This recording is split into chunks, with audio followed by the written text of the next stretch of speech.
دوستو آج کی کہانی ایک بھروسے کی کہانی ہے۔ جی ہاں، ایک شخص جو ایک سمندری سفر پر نکلا، ایک طوفان میں گر گیا۔ طوفان کا زور لمحہ بلمحہ بڑھتا جا رہا تھا اور کشتی سمندر کی بے رحم موجوں میں ہچکولے کھا رہی تھی۔ اس کا جہاز سمندر کے افریت کے سامنے لہروں کے تھپیڑے کھاتا ہوا ایک مجدار کی طرف بڑھا جا رہا تھا، اور پھر وہ ہوا جس کا ڈر تھا، یعنی سمندر کی بے رحم لہروں نے اس کے جہاز کو ڈبو دیا۔ سب مسافر پانی کی لہروں میں بہہ گئے اور وہ خود بھی پانی کی لہروں میں بہتا ہوا نہ جانے کس طرف نکل گیا، لیکن جسے اللہ رکھے اسے کون چکھے۔ وہ لہروں کے ساتھ بہتا بہتا سمندر کے ایک ویران جزیرے پر پہنچ گیا۔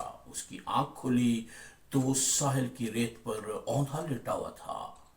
اس نے اپنے چاروں طرف دیکھا، اسے کچھ بھی دکھائی نہیں دیا۔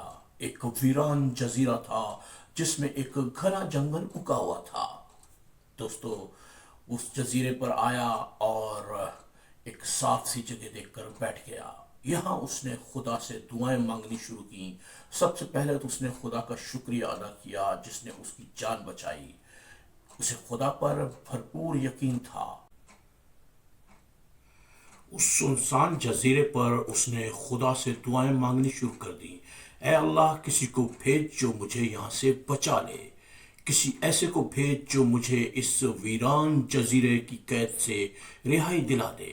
وہ تمام دن دعائیں مانگتا رہا، حتیٰ کہ شام ہو گئی اور پھر رات کے گہرے سائے اندھیرے میں بدل گئے، مگر اس کی مدد کو کوئی نہیں پہنچا۔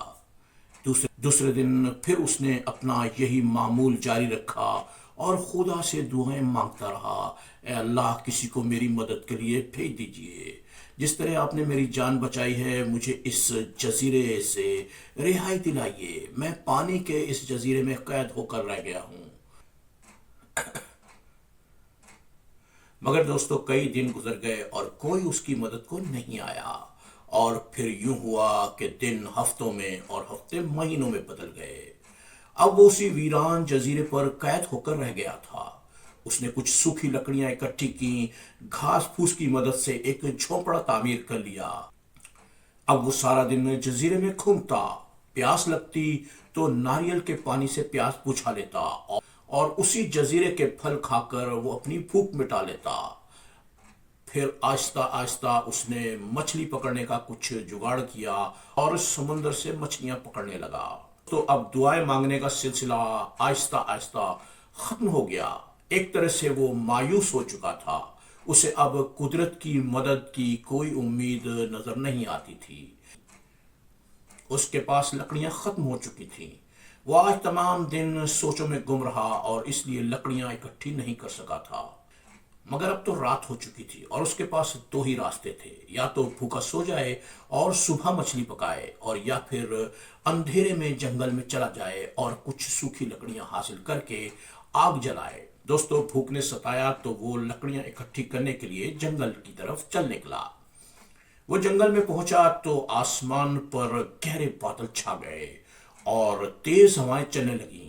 ایسا محسوس ہوتا تھا کہ کسی بھی وقت ٹوٹ کر بارش برسنا شروع ہو جائے گی۔ اس کے ہاتھ چند لکڑیاں لگ چکی تھیں۔ وہ لکڑیاں لے کر اپنی جھونپڑی کی طرف آیا، لیکن جھونپڑی کے پاس پہنچتے ہی اس کا سانس اوپر کا اوپر اور نیچے کا نیچے رہ گیا۔ وہ بھوچکا رہ گیا۔ آگ نے اس کی جھونپڑی کو پوری طرح جلا کر خاک کر دیا تھا۔ جی ہاں، جب وہ لکڑیوں کی تلاش میں جنگل میں گیا تو چند چنگاریاں اڑ کر اس کے جھونپڑی کے گھاس پھوس پر جا پڑیں، اور دیکھتے ہی دیکھتے اس کی جھونپڑی تیز ہواؤں نے آگ کی لپیٹ میں لے لی۔ دوستو آج اس سے اپنی تقدیر پر بری طرح غصہ آ رہا تھا۔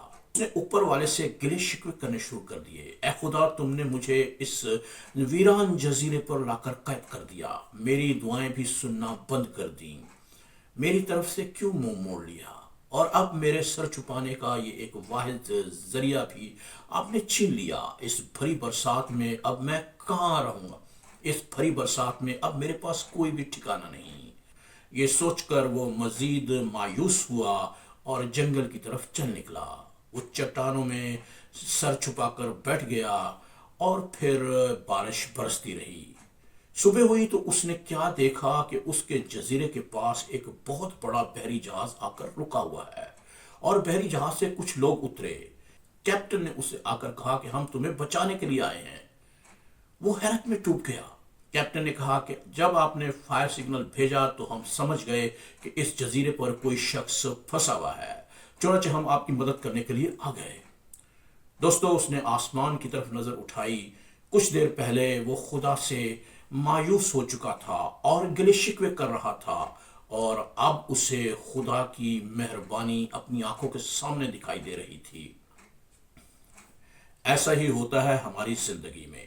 جب ہم کسی کام میں بری طرح ناکام ہو جاتے ہیں، ہماری تمام کاوشیں اور کوششیں رنگ نہیں لاتی، تو ہم اوپر والے سے گلے شکوے کرتے ہیں، اپنی تقدیر کو کوستے ہیں۔ لیکن دوستو انسان کی مددگار صرف ایک ہی ذات ہے، اور وہ ہے ذات خدا۔ اس سے کبھی مایوس نہیں ہونا چاہیے، وہ یقیناً کوئی راستہ نکالے گا۔ آپ اپنے ان مشکلوں اور ان پریشانیوں سے آزادی حاصل کریں گے۔ تو ہماری آج کی کہانی کیسی لگی؟ اگر آپ کو یہ کہانی پسند آئی ہے تو ہمارے چینل کو سبسکرائب کیجئے۔ ملیں گے پھر کسی اگلے ویڈیو میں، تب تک کے لیے